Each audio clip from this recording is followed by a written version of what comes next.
Chez FitFitZone, on vient de tester l'Amazfit Active 2 et dans cette vidéo, on va vous dire ce qu'on en pense honnêtement.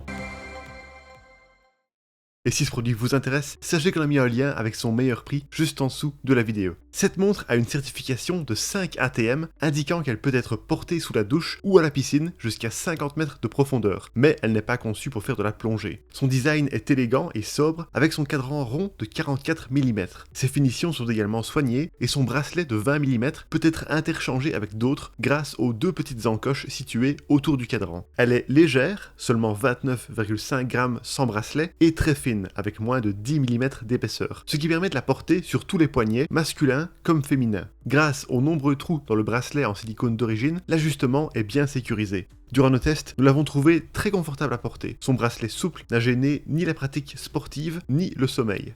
L'écran de 1,32 pouces occupe une grande place au sein de la dalle lumineuse AMOLED. Nous avons apprécié son excellente qualité d'affichage de 466 par 466 pixels et son grand confort de lecture. Lors de nos essais, nous avons toujours bénéficié d'une bonne lisibilité, même en plein soleil, et l'écran est peu sensible aux traces d'empreintes. Quelques reflets sont à peine visibles et ne dérangent pas l'utilisation. En plus, la montre dispose d'un capteur de luminosité ambiante et son mode nuit empêche tout éblouissement lorsqu'il fait sombre. Pour naviguer dans les menus, l'interface tactile est fluide. Elle est secondée par deux boutons physiques personnalisables situés sur le côté droit de la lunette. Globalement, la prise en main est simple et il est très facile de s'y retrouver à travers les menus. Voilà pour le design et l'écran. Passons maintenant au logiciel et aux fonctionnalités. Cette montre se synchronise via Bluetooth 5.2 avec l'application Zepp, compatible avec Android et iOS. Malheureusement, elle n'embarque pas de connexion Wi-Fi, seulement le Bluetooth, mais ce n'est pas surprenant au vu de son petit prix. L'application Zepp est intuitive. Elle est scindée en 4 onglets. Accueil, rassemblant l'ensemble de vos données, exercice, qui reprend l'activité physique, Zepp Aura, avec les fonctions de sommeil, et périphérique, contenant les paramètres et les applications de l'appareil. Globalement, la montre est assez indépendante de l'application, puisqu'elle affiche déjà pas mal de données au poignet. L'appli permet également de personnaliser l'écran avec des cadrans gratuits ou payants. Les fonctions connectées de cette montre sont tout aussi intéressantes. Une option peu courante à ce tarif est la possibilité de passer des appels téléphoniques via son micro et son haut-parleur, mais seulement via Bluetooth. La qualité d'appel est d'ailleurs très correcte. Pour terminer avec le volet logiciel, le catalogue des applications tierces de Zepp OS est malheureusement plus limité que Wear OS ou iOS. Il n'est donc pas envisageable d'ajouter n'importe quelle application. Passons maintenant à nos tests de suivi du sport et de la santé. Les données sportives de cette montre sont assez complètes. Plus de 164 sports sont listés et certains sont détectés automatiquement. Vous pouvez facilement évaluer la santé de votre corps et votre besoin de récupération ou encore suivre des programmes d'entraînement personnalisés via Zepp Coach qui s'appuie sur de l'intelligence artificielle. Il est aussi possible d'exporter vos données sportives vers d'autres applications populaires comme Strava, Apple Health et bien d'autres. Nous avons testé la montre pendant nos rencontres de tennis et de paddle, ainsi que lors de séances de course à pied avec et sans intervalle, et ce, sur plusieurs distances. Pour la course à pied, nous avons comparé la fréquence cardiaque de la montre avec celle mesurée par une ceinture cardiaque.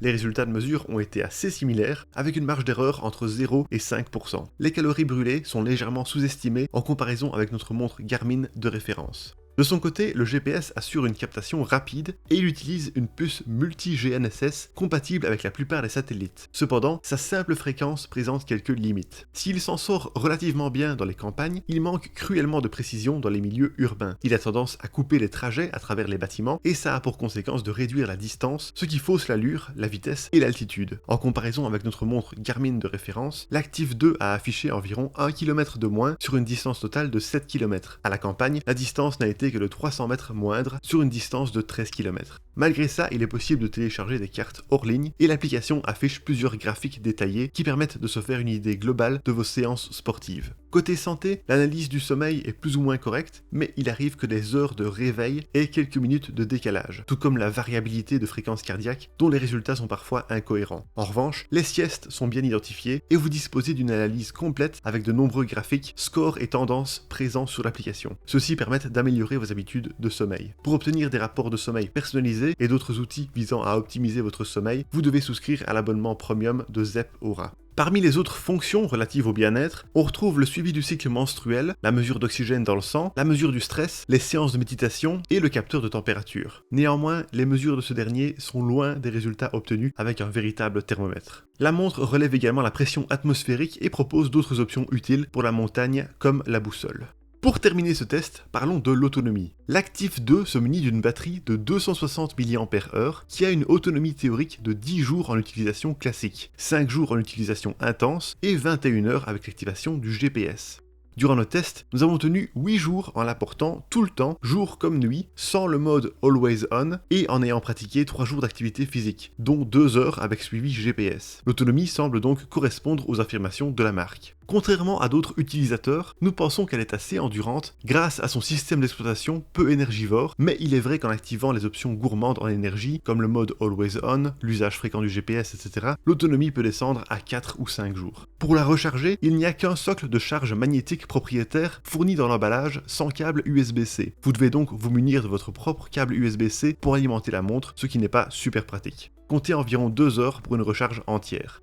Et voilà pour nos résultats de test. Alors pour résumer le tout, les points positifs de la Amazfit Active 2 sont un design sobre et confortable adapté à tous les poignets, une belle qualité d'écran, une interface fluide et simple à appréhender, de bonnes fonctionnalités malgré un budget modeste, la fréquence cardiaque cohérente à vitesse constante et l'autonomie satisfaisante. Quant aux points négatifs, le GPS imprécis en milieu urbain, la fréquence cardiaque moins précise pour les intervalles, le socle de charge propriétaire peu pratique, et le fait qu'elle n'ait pas sa propre connexion Wi-Fi, uniquement le Bluetooth. Et voilà qui termine notre test, merci beaucoup de l'avoir regardé. Pour rappel, vous trouverez le lien de ce produit avec son meilleur prix juste en dessous de la vidéo. Et si vous aimez les tests honnêtes de montres connectées, n'hésitez pas à vous abonner à notre chaîne.